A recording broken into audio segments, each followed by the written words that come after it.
짠! 안녕하십니까 여러분들. 역사는 채택하!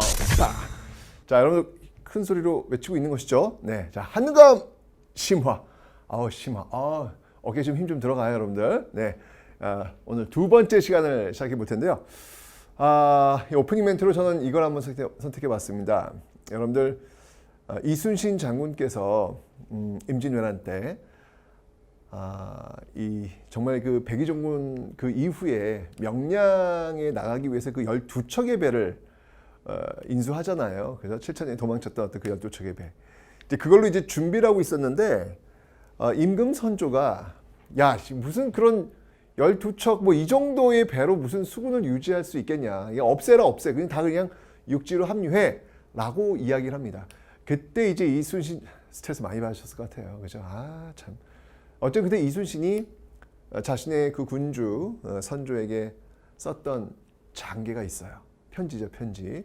아주 유명한 문구가 거기 들어가 있습니다. 어떤 문구가 있냐면 한자로, 그때는 한자니까 금, 신, 전선, 상, 유, 시비. 지금 신에게는 전선이 12척이 있습니다. 라는 내용을 쓴단 말이에요. 자, 그런데 여기서 저는 정말 주목하고 싶은 단어가 하나 있습니다. 바로 오히려 상자예요. 유십이 그 12척이 있습니다라는 그 앞에 선택했던 이순신 장군이 선택했던 단어는 오히려라는 단어입니다. 와, 저는 그 오히려 상자를 보면서 소름이 돋아요. 야, 진짜 외적이 막 밀려들고 있는 상황 속에서 내가 갖고 있는 배가 12척이야. 그런데 그 12척 그 앞에 이 12척을 설명하는 수식어로 선택했던 단어가 이순신은 오히려라는 단어였습니다. 12척의 배를 갖고 오히려 해볼 만하지 않겠습니까? 와. 어떤 극한의 상황 속에서도 여러분들, 이순신이 우리에게 이야기해 주었던 그 오히려 정신, 이 오히려 정신을 여러분들 오히려 해볼 만하지 않겠는가라는 그 오히려상, 그 오히려란 단어를 여러분이 심장 속에 팍 새겨두시기 바랍니다. 자, 여러분들 한번 오히려 한번 해볼 만하지 않겠습니까? 출발합니다.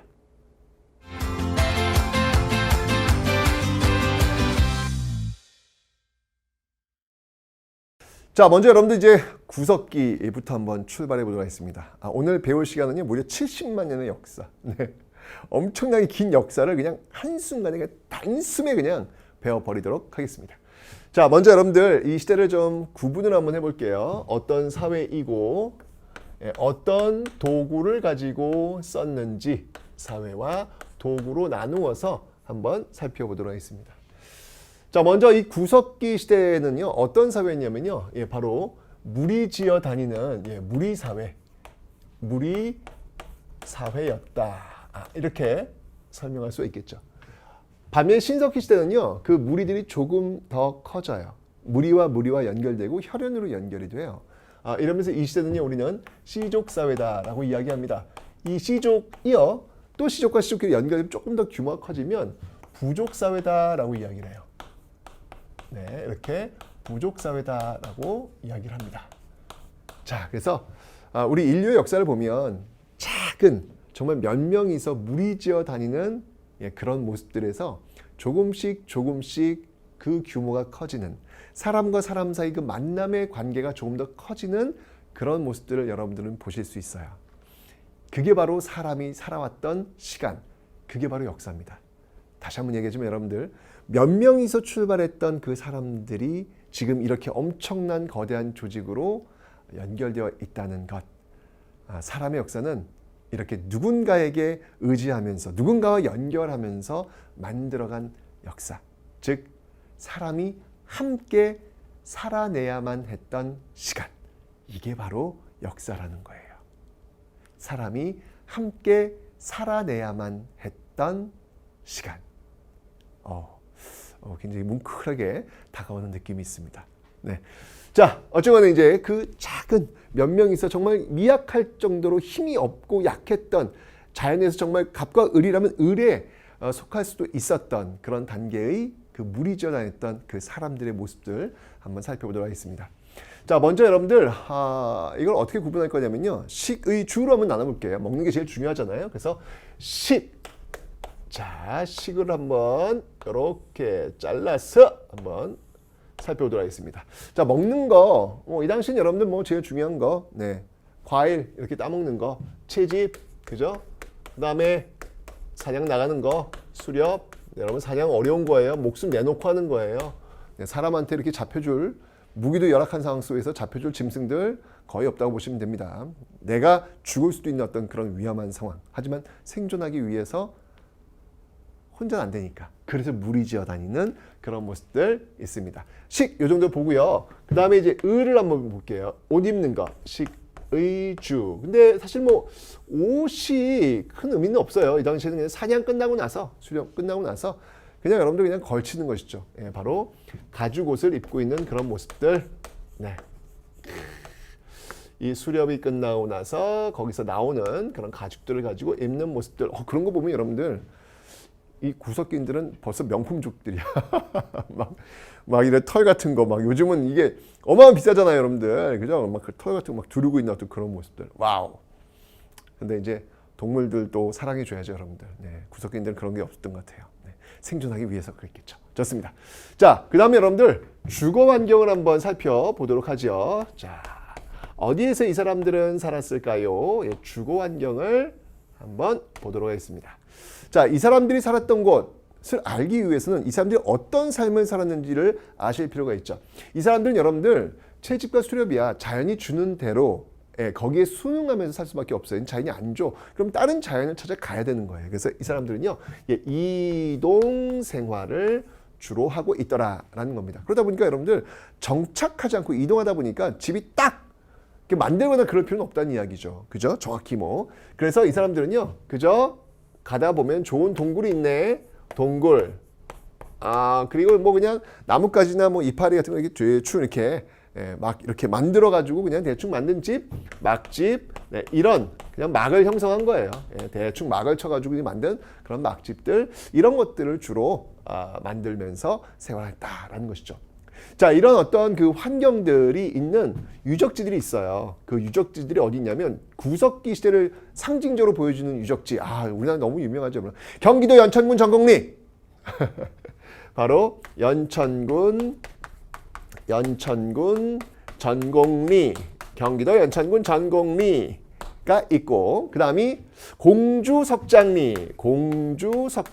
여러분들 이런 것들은 좀 기억하실 필요가 있어요. 왜냐하면 공주는 나중에 여러분 삼국시대 백제의 수도이기도 해요. 웅진이기도 하죠. 그리고 고려시대에는요, 이 무신정권 때 공주 명학소에서 망소의 난이 일어나기도 해요. 이렇게 그러니까 한 지역에서 각 시대별로 어떤 일들이 벌어졌는지를 연결해서 정리하는 거 굉장히 중요합니다. 중요한 겁니다, 여러분들. 이게 시험에 잘 나오기 때문에 그런 거예요. 맞죠?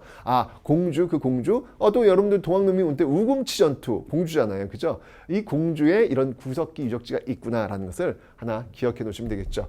동굴이니까 여러분들 또 이 단양의 단양의 또 금굴이 또 유명하고요. 이 단양 지역은 여러분들 이 동굴이 많아요. 왜일까?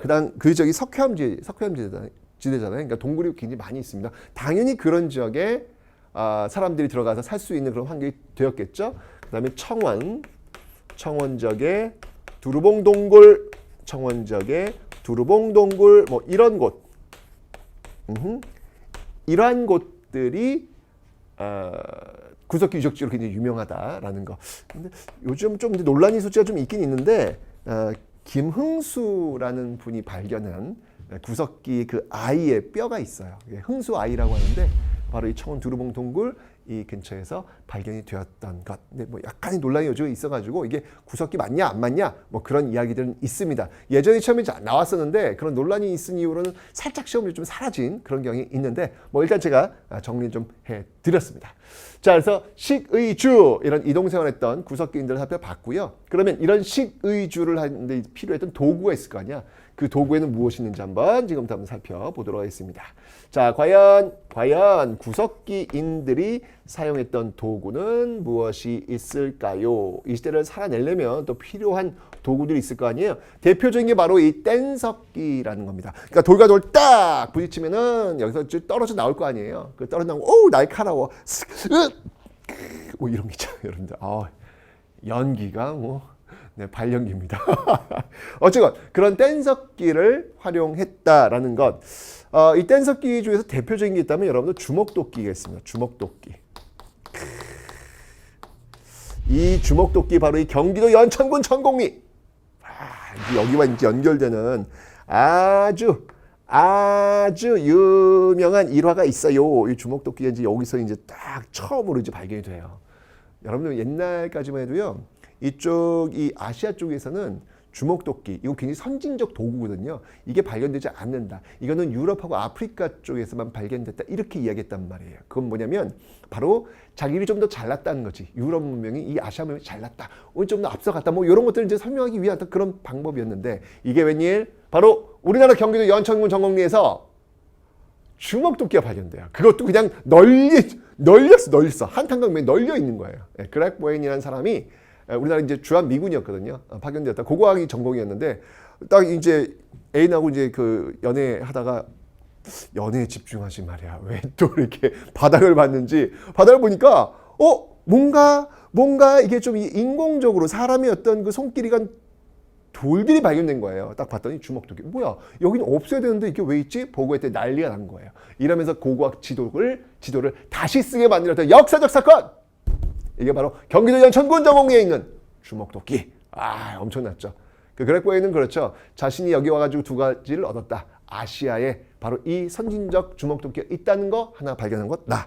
그리고 또 하나 바로 한국 여인을 아내로도 맞이했다라고 하는 두 가지를 얻었다는 그런 이야기가 있습니다. 자, 이 주먹도끼가 있고요. 또 이거 시간이 흘러가면서 여러분들 좀 이게 기후 같은 게 좀 변해요. 그러면서 나온 게 뭐냐면 승배 찌르개라는 게 있어요. 자, 이게 뭐냐면 뭐 어려운 건 아니고 여러분들 이렇게 긴 그 장대 같은 데다가 이게 화살촉 같은 걸 끼우는 작은 거 있잖아요. 화살촉 같은 거 있잖아요. 그걸 끼워가지고 창처럼 팍 던질 때 그 끼우는 그 돌로 만든 걸 우리는 승배라 그래요. 승배. 그러니까 화살촉 모양을 갖고 있는 이런 어떤 그 돌로 만든 도구 이렇게 생각하시면 좀 쉬울 거예요. 근데 이런 게 왜 나왔냐면 옛날에는 좀 이렇게 덩어리 큰 돌로 활용했는데 이게 시간이 흘러가면서 이제 변하는 거예요. 어떻게 변하냐면 일단 여러분들 기후가 올라갑니다. 기후가 올라가다 보니까 덩치 크고 털 많은 짐승들은 살아남기 어려운 거야. 그러니까 작고 날랜 짐승들이 점점 많아지는 거예요. 그러면 역시 또 이렇게 변화된 환경에 인간은 또 맞춰 살아야죠. 살아내야죠. 그러니까 도구도 역시 바뀌는 거예요. 자꾸 날랜 짐승을 주먹도끼로 잡기는 어렵잖아요. 그죠? 그러니까 아주 긴 장대에다가 요 작은 돌 이렇게 끼워가지고 팍 던지는 그런 승배, 찌르개 이런 것들이 지금 나타나고 있더라라는 것입니다. 도구에서 이제 이런 걸 볼 수 있고요. 자, 이런 어떤 그 삶 속에서 살았던 이 사회를 어떤 사회라고 이야기할 수 있냐면 이 사회는 바로 평등한 사회였다. 이 사회는 바로 평등한. 근데 여러분들 평등이란 그 개념 속에는 배고픈 평등이란 어떤 그 느낌은 좀 들어가셔야 돼요. 아주 뭐 모두 다 행복하게 그냥 잘 먹고 잘 사는 어떤 그런 모습들은 아니었고요. 배고픈 평등 사회의 어떤 모습들. 요게 이제 구석기의 어떤 모습들이었습니다. 여러분 여기서도 지금 기후와 환경이 변화하는데 또 적응에 들어가는 구석기 사람들 만나셔야 되는 거예요, 여러분들. 우리 인류는 이렇게 살아왔어요. 항상 변화하고 항상 환경이 바뀔 때마다 거기에 적응하면서 살아왔다는 것. 이게 바로 인류 역사의 출발이 되고 있습니다. 자, 구석기 봤고요. 자, 이제 신석기로 한번 넘어가 보도록 하겠습니다. 자, 신석기는 제가 얘기했어요. 시족사회, 부족사회다라고 이야기했는데, 자, 신석기의 제일 중요한 포인트 바로 이겁니다. 농경의 시작. 완전 중요해.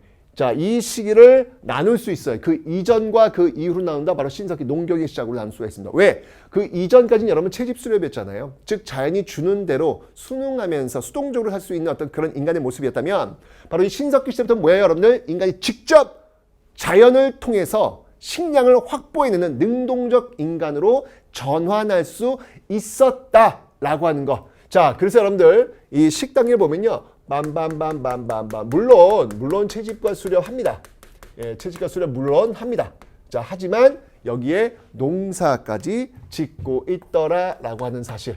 농사. 근데 이 당시 아직은 이제 씨를 뿌려가지고 그것을 거두어들이는 한 반농사 정도의 어떤 모습들 기억하시면 되겠습니다. 어쩌면 중요한 거예요. 수동적, 자연에 대한 수동적인 어떤 그런 모습들에서 능동적 모습으로 바꿔낸 모습들. 이게 지금까지 연결되고 있잖아요. 그래서 우리는 이 농경의 출발, 이 시기를 우리는 그래서 혁명적 단계, 혁명적 단계. 그래서 우리는 이것을 혁명이다, 신석기 혁명이다 라는 표현을 쓰기까지 하고 있다라는 것을 기억해 놓으시면 되겠습니다. 됐죠? 좋습니다. 농사밭. 자, 그 다음에 여러분들 옷 이제부터 이제 패션에 대한 또 눈이 떠요. 신석기 시대부터 또. 네, 패션에 대한 눈이 뜬단 말입니다. 어떤 옷을 입으면 좀 더 이쁠까? 그래, 그럼 내가 이 옷을 한번 입어봐야지 라고 해서 나오는 옷들이 있는데 그런 것들을 설명할 수 있는 근거가 되는 유물들이 있습니다. 그게 뭐가 있냐면 여러분들 일단 실을 이렇게 감아주는 역할을 하는 게 있어요. 예, 바로 가락바퀴. 여기다 구멍에다가 긴 장대를 꽂고 돌을 딱 꽂아놓은 다음에 으르르 돌리면요. 예, 이렇게 실이 감겨주는 어떤 그런 역할. 그 다음에 이제 이 뼈바늘이 있어가지고 네, 옷감을 만드는 원시적 수공업 형태의 모습들이 등장하고 있더라. 이게 바로 신석기 시대의 모습들이었습니다. 기억하시면 되고요.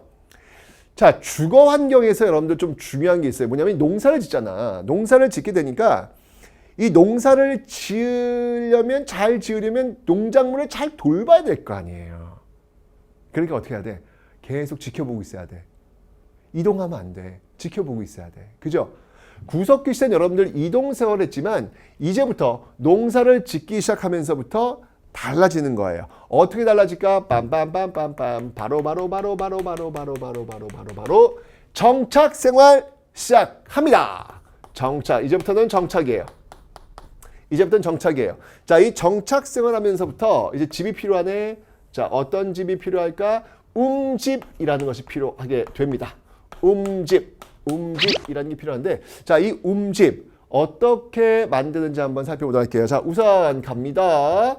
자, 일단 강이 흘러야 돼. 강가나 바닷가 쭉. 짠, 이렇게. 네, 강가나 바닷가 강이 흘러요. 이렇게 강이 흘러요. 예, 강가나 바닷가 이렇게 흐릅니다. 자, 이렇게 흐르면 자, 여기에 집이 이렇게 있을 거예요. 집이 이렇게 있을 겁니다. 강가나 바닷가에 집이 있단 말이에요. 자, 이렇게 있으면 요 집을 이렇게 보면 여러분들 요 집이 어떤 형태냐면은 요걸 한번 단면도를 한번 잘라 볼게요. 이렇게. 이런 모습들이다. 반지하의 모습이에요. 반지하의 모습들. 강가나 바닷가에 있는데 반지하의 모습들. 이거를 이제 불 피운 데는 요 가운데 이렇게. 요거를 위에서 펼쳐 보면요. 이런 모습들.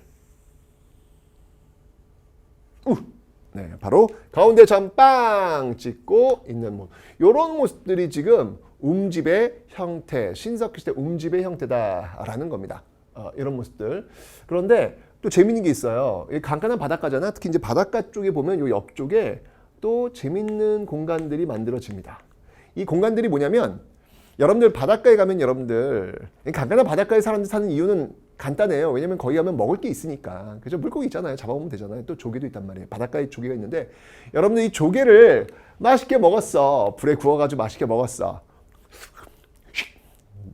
이게 버릴 수 있잖아. 근데 버리면 이제 나중에 문제가 생긴다. 뭐냐면 랄라랄라 무슨 일이 벌어졌을까요, 여러분들? 제 다리에는 네, 조개 껍질에 발이 베었어요. 다친단 말이야. 그죠? 얼마나 위험해. 그래서 여러분들 이 주거지 옆에 이렇게 조개 껍질들을 모아놓은, 그러니까 조개 쓰레기장. 쉽게 얘기하면 분리수거장. 예, 분리수거장. 있단 말이죠. 그걸 뭐라고 하냐면 조개패자 해가지고 우리는 그것을 패총이다라고 합니다. 패총, 조개무덤. 예, 패총이다라고 하는 거예요. 이런 것들이 발견되고 있다는 얘기죠. 그런 거 보면 신석기 시대 그때부터 여러분들 분리수거 시작된 거야. 지금만 한 게 아니에요. 그때부터 분리수거 시작된 거예요. 분리수거 잘하는 신석기인들. 네. 오케이. 자, 이런 어떤 모습들이 지금 신석기 유적지에서 발견되고 있다는 것을 기억하시면 되는데요. 대표적인 유적지를 한번 찾아본다면, 야, 뭐 여기 가셔야죠. 신석기, 서울 암사동. 여기 가보셔야죠. 네, 암사동 대표적인 신석기 유적지가 있고요. 부산에 가도 여러분들 부산에 가시면 동삼동이라고 있어요. 부산 동삼동. 이 부산 동삼동 패총이 있습니다. 부산 동삼동 제가 얘기했죠. 패총. 네, 조개무덤. 네, 이런 것들이 있다라는 거. 이런 것들이 대표적인 신석기 시대 유적지다라는 것을 여러분 기억해 놓으시면 되겠습니다. 됐죠? 자, 식의 주 해결했는데, 자, 이런 것들을 해결하기 위한 도구가 있어야 되겠죠. 자, 구석기든 뗀석기였다면, 자, 여러분들 갤로트 9이 있고 갤로트 10이 있고 갤로트 11 뭐 이렇게 나올 거 아니에요. 점점 좋아져요. 도구 똑같아요. 예, 물론 이 당시에 점점 좋아지는 건 굉장히 오랜 시간 동안 점점 좋아지고 요즘은 아주 짧은 시간 동안 좋아질 뿐이에요. 물론 핵심은 뭐다? 좋아진다는 거예요. 기술의 진보, 그죠? 도구의 진보. 예? 자, 그래서 이 당시에 여러분들 어떤 도구를 썼냐면 바로 간석기를 사용하고 있습니다. 간석기. 뗀석기는 울퉁불퉁이야. 그런데 간석기는 아주 매끈하게 사용되는 이런 간석기를 지금 쓰고 있다라는 것을 기억해 놓으시면 되겠습니다. 자, 그리고 여러분들 이 당시에 농사를 짓잖아. 농사를 지면 뭐 간석기 예를 들면 이런 거죠. 뭐 갈돌이라든지 뭐 갈판이라든지 뭐 이런 것들이 있는데 이런 농사를 짓다 보니까 그 농작물들을 담아낼 수 있는 그릇이 필요할 거 아니에요. 그죠? 구석기 시대는 그런 게 필요 없단 말이에요. 이동생하면서 먹고 그냥 버리면 되는 거였는데 신석기는 정착을 해요. 정착을. 그러니까 이걸 모아놓을 수 있는 그릇이 필요하겠죠. 자, 신석기 시대의 그 그릇하면요 여러 가지 유형들이 있는데 뭐 이른 민무늬 토기,